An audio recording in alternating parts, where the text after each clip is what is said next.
Good morning, good afternoon, good evening. TDS part 1 में हमने basic TDS के बारे में पढ़ लिया था, रेट्स हमने एक बार रिकैप कर लिया था।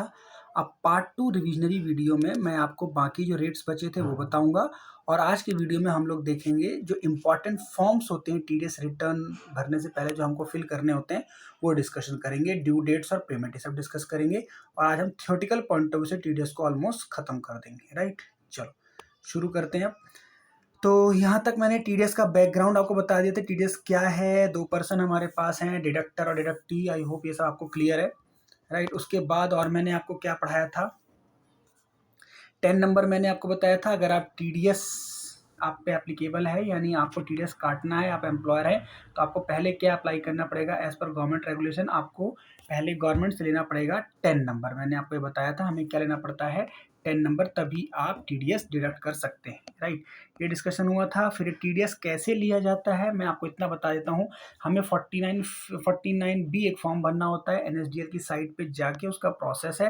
इसका मैंने प्रोसेस यहाँ पे आपको देखा हुआ है, वीडियो रोक के एक बार आप पूरा देख लेना। ये हम प्रैक्टिकल क्लास में डिस्कस करते हैं किस तरीके से हम एनएसडीएल की साइट पे जाके हम 49B फॉर्म को भरेंगे और किस तरीके से हमें 10 नंबर मिल जाएगा। बेसिक यहाँ पे इतना समझ लीजिए, आप कंपनी की इन्फॉर्मेशन या जो भी आप बिजनेस एंटरप्राइज चलाते हैं उसकी इन्फॉर्मेशन डालनी होती है और जो भी आपके फॉर्म्स वगैरह हैं, जैसे आपके पास जीएसटी रजिस्ट्रेशन नंबर है या आपके पास पहले से ही कोई स्टैच्यूटरी नंबर है, वो आपको कोड करना पड़ता है। डायरेक्टर अगर आपकी कंपनी में है तो उनके सिग्नेचर यहाँ पे लगते हैं और अगर आपका पार्टनरशिप फॉर्म है तो पार्टनरशिप की डीड और पार्टनरशिप के साइन अपलोड होते हैं। राइट, तो ये बेसिक हमारे पास प्रैक्टिकल पोर्शन है।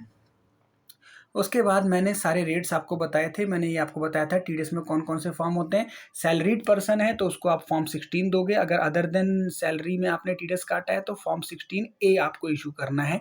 राइट, मैं अभी जो पढ़ा रहा हूँ एक एम्प्लॉयर के पॉइंट ऑफ व्यू से पढ़ा रहा हूँ, मतलब जिसने टीडीएस काटा है उसके पॉइंट ऑफ व्यू से। राइट, तो हम टाइम टू टाइम ये देखते हैं कि हमें अगर टीडीएस हमारा कट रहा है तो हमें फॉर्म 16 मिलेगा अगर हम सैलरी से टीडीएस कटवा रहे हैं, और अगर हमारे पास अदर देन सैलरी से कोई इनकम जनरेट हुई तो हमें हमारा एम्प्लॉयर क्या देगा, यानी हमें जिसने डिडक्ट किया है वो हमें देगा फॉर्म 16A।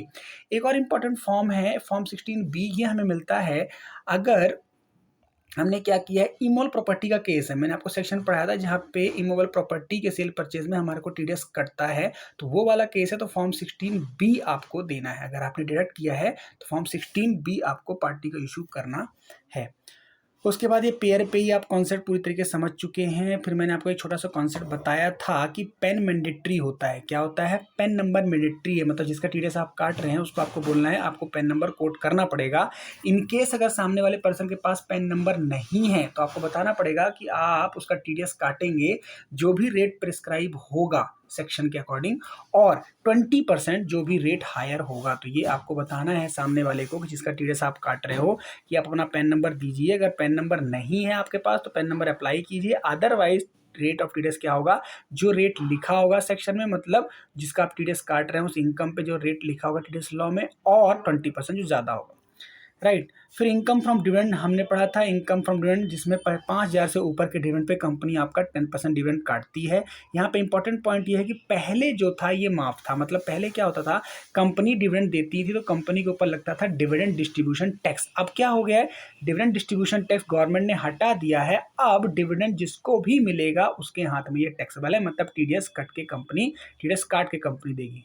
ठीक है, तो यहाँ पे थोड़ी सी अमेंडमेंट क्या है, थोड़ा सा चेंज क्या हो गया टीडीएस में कि पहले टीडीएस नहीं करता था डिविडेंड पे, कंपनी एक डिविडेंड डिस्ट्रीब्यूशन टैक्स पे कर देती थी अपनी जेब से, लेकिन अब कंपनी पे नहीं करती है। आपको जो डिविडेंड देगी उस पर आपके डिविडेंड से टैक्स जमा करा के टीडीएस काट के गवर्नमेंट को जमा करा देगी। TDS on interest on securities अगर आपको मिलता है बॉन्ड्स डिवेंचर से तो 5,000 के ऊपर पे 10% है। इंटरेस्ट अदर देन सिक्योरिटी पे है, बैंक पोस्ट ऑफिस से मिलता है 40,000 के ऊपर है, और अगर सीनियर सिटीजन है आप 50,000 से ऊपर है, और अगर 5,000 अदर देन इंटरेस्ट किसी और केस में मिलता है तो आपको 5,000 से ऊपर पे ही टीडीएस कटेगा। रेट है 10%। उसके बाद हमने ये भी देख लिया था TDS on winning from lottery, horse race. कोई भी सडनली इनकम आपको होती है जो आपके नॉर्मल कोर्स ऑफ बिजनेस में नहीं है तो 10,000 से ऊपर 30% रेट ऑफ टैक्स कटेगा और आपको काटना है। वेरी वेरी इंपॉर्टेंट है पेमेंट ऑन कॉन्ट्रैक्टर। याद रखना है, 2 लिमिट 30,000 सिंगल पेमेंट, और 1 लाख अगर पूरे साल में 1 लाख से ऊपर पेमेंट जा रही है तो आपको टीडीएस कितना काटना है, 1% या 2%। 1% तब काटना है जब जिसका टीडीएस आप काट रहे हो वो इंडिविजुअल एचयूएफ है। 2% तब काटना है जब सामने वाला अदर देन इंडिविजुअल एचयूएफ है, मतलब पार्टनरशिप फॉर्म है, कंपनी है और भी कोई फॉर्म है, तो 2% काटना है। राइट। टीडीएस नहीं काटना है अगर सामने वाले का बिजनेस प्लाइंग, हायरिंग, लीजिंग और गुड्स एंड कैरिज है और उसके पास 10 और लेस देन गुड्स हैं, मतलब सॉरी 10 और लेस व्हीकल्स हैं, यानी सामने वाला आपको डिक्लेरेशन लिख के दे रहा है कि मेरे पास 10 से ज़्यादा व्हीकल्स नहीं है, तो मेरा टीडीएस ना काटा जाए। हाँ, हम उसका पेन जरूर लेंगे। अब आगे देखते हैं टीडीएस ऑन इंश्योरेंस कमीशन। अगर आप इंश्योरेंस एजेंट हैं, आपको कंपनी इंश्योरेंस कमीशन देती है तो 15,000 के ऊपर 10% टीडीएस है। अगर आप इंडिविजुअल एचयूएफ के अलावा हो, अगर आप इंडिविजुअल एचयूएफ हो यानी मुझे और आप जैसे हो का अगर प्रीमियम मिलता है, सॉरी इंश्योरेंस मिलता है कमीशन, तो हमारा टीडीएस कितना कटेगा? 5% टीडीएस कटेगा। अगर आप लॉटरी टिकट सेल करते हैं तो 15,000 के ऊपर अगर हमें अमाउंट मिलता है तो हमारा 5% टीडीएस है।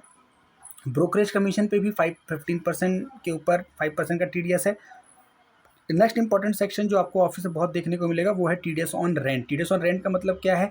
अगर हमारी कोई प्रॉपर्टी है या हमने कोई मशीन, लैंड एंड बिल्डिंग ये सब किराए पे दी है और हमें रेंट मिलता है तो टीडीएस कट के मिलेगा। कितनी लिमिट है? 2,40,000, यानी साल भर का रेंट अगर हमारा हमें लगता है कि 2,40,000 से ज़्यादा हो जाएगा तो हमारे को टीडीएस कट के मिलेगा। कितना? 2%। अगर हमने प्लांट एंड मशीनरी दी किराए पे तो 2% टीडीएस कटेगा, और अगर हमने लैंड, बिल्डिंग, फर्नीचर, फिक्सचर दिया तो 10% का टीडीएस कटेगा। ये सब चीज़ें मैं वो पढ़ा रहा हूँ जो हमने ऑलरेडी डिस्कस कर लिए, इसलिए मैं थोड़ा सा फास्ट हूँ। TDS on payment of transfer of property, यहाँ पे आ गया। हमने क्या किया है? अपनी प्रॉपर्टी सेल की है, तो जिसको हमने सेल की है जब हमें पैसे देगा तो टीडीएस काट के देगा। अगर 50 लाख से ऊपर का कंसिडरेशन वैल्यू है तो 1% का टीडीएस कटेगा। और यहाँ पे मैंने आपको ऊपर बताया फॉर्म 16B देगा कौन? डिडक्टर डिडक्टी को। लेकिन अगर यही एग्रीकल्चर लैंड का है, रूरल एग्रीकल्चर लैंड है और वैल्यू 50 लाख से कम है सेल कंसिडरेशन, मतलब सेल की वैल्यू, तो टीडीएस नहीं कटेगा। Next very important section, use in office professional. आप प्रोफेशनल्स हैं, 30,000 से ऊपर आपको पेमेंट मिल रही है तो आपका टीडीएस कट के मिलेगा। लेकिन अगर आप टेक्निकल फील्ड के हैं, टेक्निकल आप सर्विस देते हैं तो रेट ऑफ टीडीएस 2% है। सर टेक्निकल नॉन टेक्निकल क्या फ़र्क है?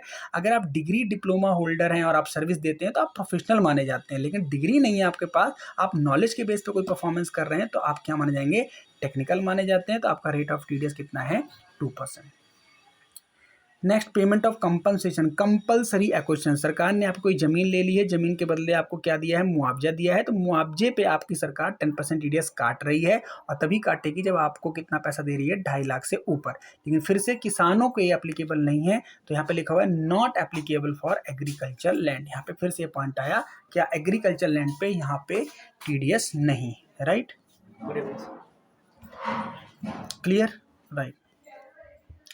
TDS on salary, TDS on salary में सिंपल हमें क्या पढ़ना है? यहाँ पे टीडीएस ऑन सैलरी में क्या लिखा होता है कि सिंपल यहाँ पे स्लैब रेट आपको फॉलो करनी है। स्लैब रेट में क्या कहता है कि अगर आपकी लिमिट यानी 2.5 लाख को क्रॉस हो रही है तो आप कंप्यूटेशन ऑफ टैक्स लगाइए, जितना उसका टैक्स बनता है उसको या तो प्रोपोर्शनेटली मंथली काट लीजिए उसकी सैलरी में से, या आप एक ही बार में उसकी सैलरी में से काट सकते हैं। मतलब कंप्यूटेशन ऑफ इनकम जब हम करते हैं तो हम ये देखते हैं 2.5 लाख तक माफ है, 2.5 से 5 लाख तक 5% है, 5 से 10 लाख तक 20% है, और 10 लाख से ऊपर 30% है। इस हिसाब से आप उसकी कंप्यूटेशन निकालिए, जो सैलरी उसकी टैक्सेबल बनती है उसका टीडीएस को बताइए, और या तो उसको बोलिए अपने एम्प्लॉय को या तो मंथली में काटूंगा टीडीएस, या आप एक बारी में टीडीएस काट सकते हैं, राइट?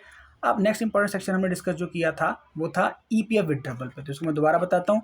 अगर हम ईपीएफ विड्रॉ करते हैं जो हमारी मंथली सैलरी से कट रहा है, उसे हम बोलते हैं एम्प्लॉय प्रोविडेंट फंड, और हमने 5 साल से कम सर्विस की, हमने 5 साल से कम सर्विस की और अपना ईपीएफ निकाल रहे हैं और अमाउंट 50,000 से ऊपर है तो टीडीएस कट के मिलेगा। टीडीएस कितना होगा? 10%। लिमिट कितनी है? 50,000। लेकिन यहाँ पे एक देखिए फॉर्म जी है।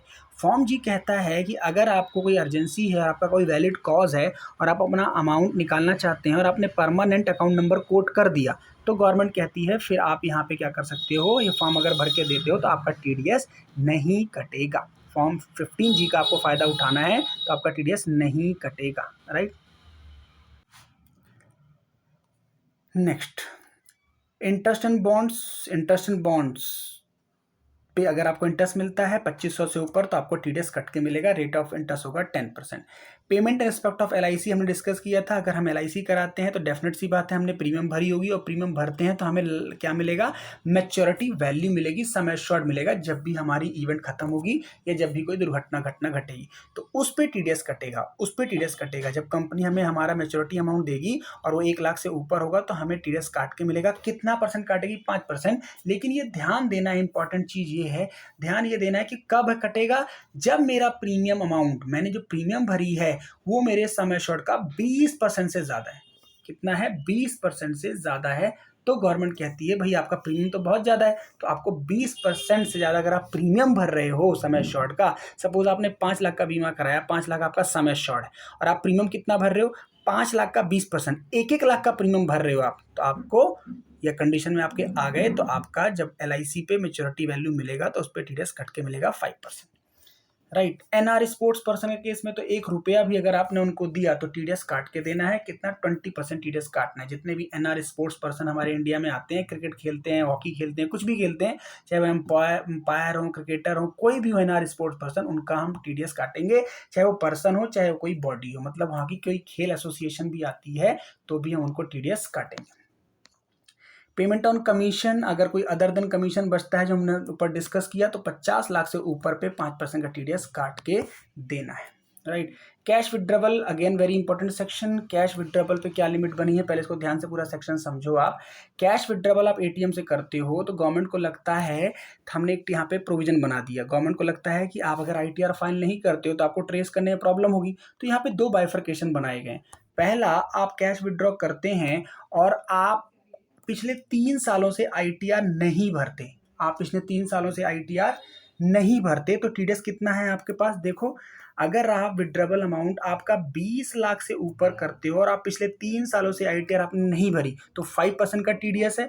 लेकिन आप पिछले 3 सालों से ITR रेगुलर भर रहे हो तो आपकी लिमिट भी 1 करोड़ है विड्रॉबल की और TDS का रेट भी कम है। मतलब ITR अगर आप पिछले 3 सालों से भर रहे हैं तो गवर्नमेंट आपको 1 लाख तक विड्रॉ करने को बोलती है।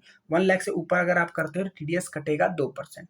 अगर प्रीवियस 3 ईयर में आपने ITR नहीं भरी तो आप पे 20 लाख से ऊपर पे TDS कटेगा और रेट कितना है 5%। राइट। यहाँ पे एक नोटेबल पॉइंट है, वो है ये, कौन सा point, this one, TDS to be deducted in excess of limit not full amount. मतलब 1 करोड़ से ऊपर जब आप करोगे तो उस जितना आपने एक्सेस निकाला उस पर TDS है, फुल पे नहीं। इस तरीके से 20 लाख से ऊपर पे निकाला तो TDS है, उससे कम पे नहीं।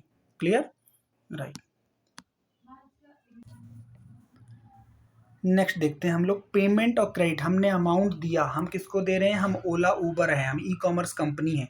हम जब पेमेंट करेंगे किसको, जो हमसे सर्विस में एसोसिएटेड है, जैसे कौन हमसे एसोसिएटेड है, ड्राइवर वगैरह, तो हम इनका अगर इनका अमाउंट 5 लाख से ऊपर हम इनको दे रहे हैं, अगर हम इनका अमाउंट हमें लगता है कि पर एनम का अमाउंट साल भर में हम 5 लाख से इनको ऊपर दे देते हैं, तो जैसी ये लिमिट टच हुई तो हम उनका TDS काटना शुरू कर देंगे। अब ये ध्यान रखना है कि 5 लाख में GST का एलिमेंट नहीं लेना, मतलब जब आप सर्विस देते हो तो GST भी लगाते हो, तो GST से हट के जो पहले ही ग्रॉस अमाउंट है GST लगाने से पहले, उस पर आपको 5 लाख की लिमिट देखनी है और रेट ऑफ TDS कितना है 1%। ये सेक्शन किसके लिए है, ई-कॉमर्स ऑपरेटर या ई-कॉमर्स पार्टिसिपेंट।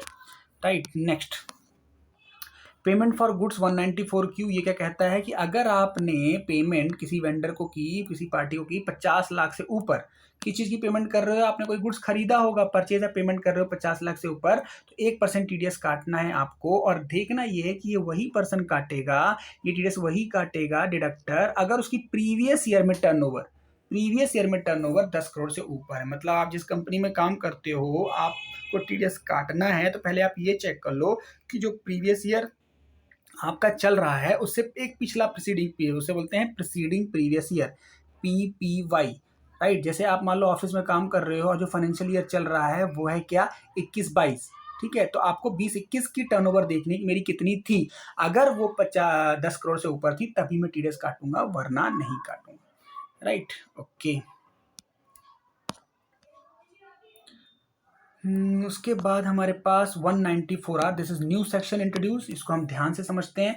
194R आया है परक्विजिट्स के ऊपर। नॉर्मली क्या होता है, देखिए दवाई कंपनियां होती हैं या जो चेन डिस्ट्रीब्यूशन में काम करती हैं, तो वो अपने एजेंट्स को, जो अपने हमारे सप्लायर होते हैं, उनको हम बहुत प्रकार के इंसेंटिव्स देते हैं, ठीक है ना। हम उनको बहुत सारे लुभावने ऑफर देते हैं, ट्रैवल पैक देते हैं, गिफ्ट देते हैं, कार्ड्स देते हैं, वाउचर देते हैं, फ्री में प्रोडक्ट दे देते हैं। तो उनके लिए गवर्नमेंट ने सेक्शन लेके आई कि अगर आप उनको अमाउंट पे करते हो 20,000 पर एनम से ज्यादा का एक बेनिफिशियरी को, तो आपको TDS काट के देना है, आपको TDS काट के देना है। यानी एक सिंपल एग्जांपल लेते हैं, जैसे मान लीजिए आप डॉक्टर हैं तो आपको क्या पता दवाइयाँ फ्री मिल जाती है, आपको कॉस्मेटिक्स फ्री मिल जाती है, कुछ भी जो फ्री अमाउंट आपको मिल रहा है, चाहे वो कैश मिले या काइंड मिले, उसकी वैल्यू अगर 20,000 से ज्यादा है तो आपको TDS कट के मिलेगा, वो है 10% का टीडीएस। तो याद इसका नाम क्या रखा हमने, टीडीएस ऑन बेनिफिट्स या परक्विजिट्स। परक्विजिट्स का मतलब होता है सुविधाएं, ठीक है। बेनिफिट्स कुछ भी आपको मिला तो उस पर टीडीएस आपका कटेगा।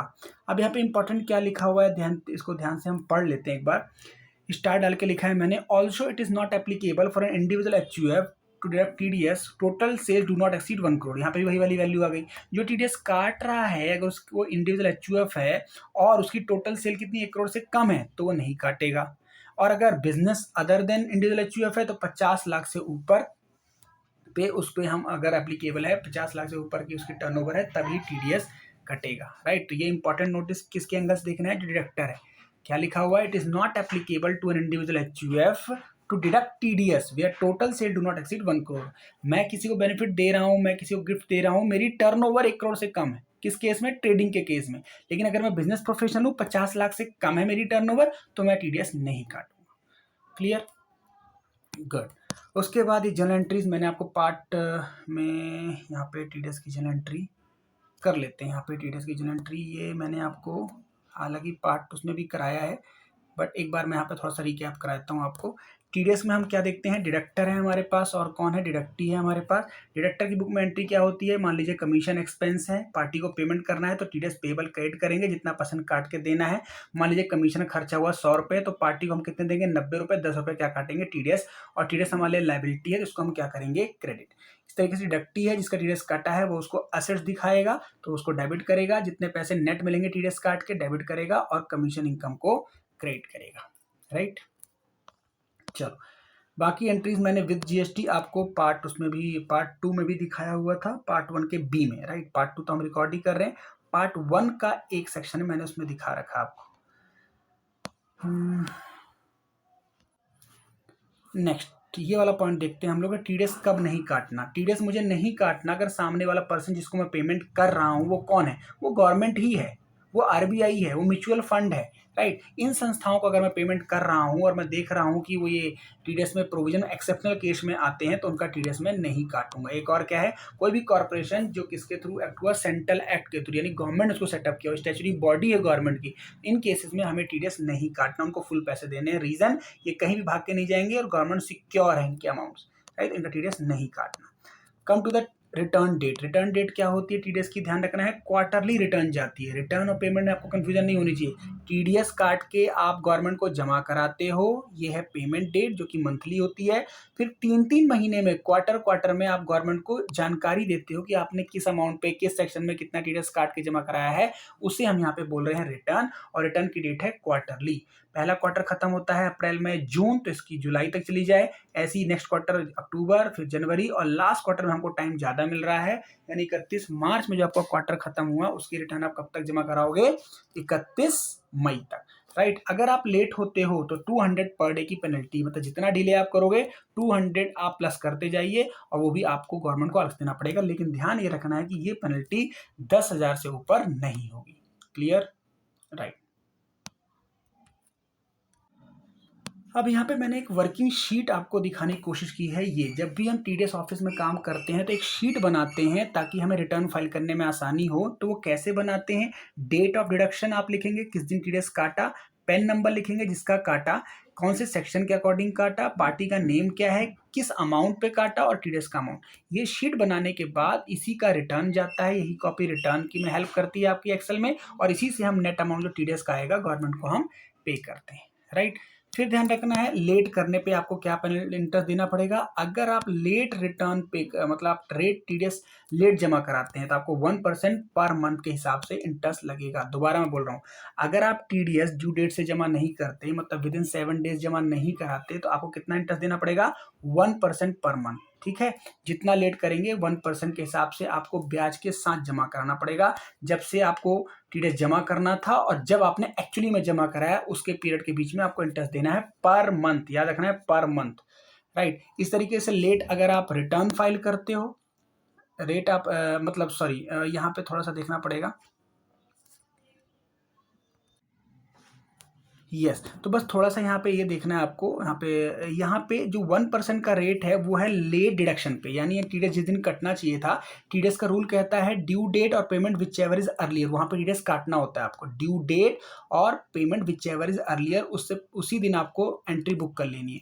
अगर आपने लेट टीडीएस काटा तो 1% लेट इंटरेस्ट के साथ आपको जमा करना पड़ेगा, और अगर आपने लेट जमा कराया सरकार को तो आपको 1.5% का इंटरेस्ट अपनी जेब से पे करना पड़ेगा। लेट जमा कराया अपनी जेब से तो 1.5% का, लेट काटा तो 1%, ये ध्यान रखना है। लेट जमा करने पे ज़्यादा इंटरेस्ट, तो इसलिए टाइमली 7 तक पेमेंट कर दो, और जो भी बिल आपके पास आता है ड्यू डेट और पेमेंट उससे पहले ही डेट पे आप एंट्री बुक कर लो, उसमें आप 1% के ब्याज से बच जाओगे, राइट।